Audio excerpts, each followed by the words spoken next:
मुख्यमंत्री युवा कार्य प्रशिक्षण योजनेअंतर्गत जिल्ह्यात रुजू असलेल्या ग्रामपंचायत, शासकीय, निमशासकीय आस्थापना, उद्योग आणि महामंडळाच्या प्रशिक्षणार्थींचा कार्यकाळ आणि विद्यावेतन वाढविण्यात यावे अशी मागणी 13 डिसेंबरला उपविभागीय अधिकारी आमदार हरीश पिंपळे मूर्तिजापूर यांना देऊन मुख्यमंत्र्यांना निवेदनाद्वारे करण्यात आली आहे। महाराष्ट्र सरकारनं सुशिक्षित बेरोजगारांना रोजगार उपलब्ध व्हावा म्हणून नुकतीच मुख्यमंत्री युवा कार्य प्रशिक्षण योजना सुरू केली। त्यामुळे अनेक सुशिक्षित बेरोजगार युवक युवतींना त्या माध्यमातून रोजगार उपलब्ध झाला। अनेक शासकीय, निमशासकीय, उद्योग आणि महामंडळ विभागात ऑगस्ट 2024 पासून सुशिक्षित युवक कार्यरत आहेत।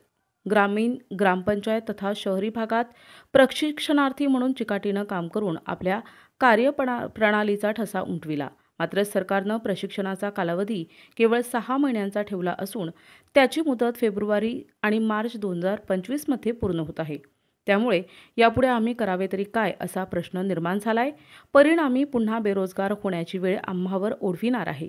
तसेच काही आस्थापनांमध्ये कार्यरत प्रशिक्षणार्थींना अद्यापही विद्यावेतन मिळाले नाही। सदर विद्यावेतन प्रत्येक महिन्याच्या 1 ते 7 तारखेदरम्यान देण्यात यावे असंही निवेदनात म्हटलंय।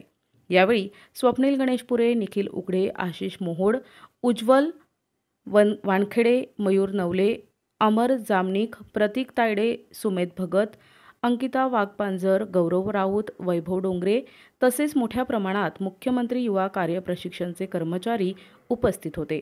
आता आम्ही समजा हे इथे 6 महिने युवा शिक्षणमध्ये आम्ही रुजू झालेलो आहोत। तर आता हे 6 महिन्यानंतर आम्ही काय करायचं? नंतर मग आम्ही जसं कॉन्व्हेंटवर होतो 6-7 वर्ष आम्ही कॉन्व्हेंटवर जॉब केला, त्यानंतर आता ते आम्हाला घेणार नाही।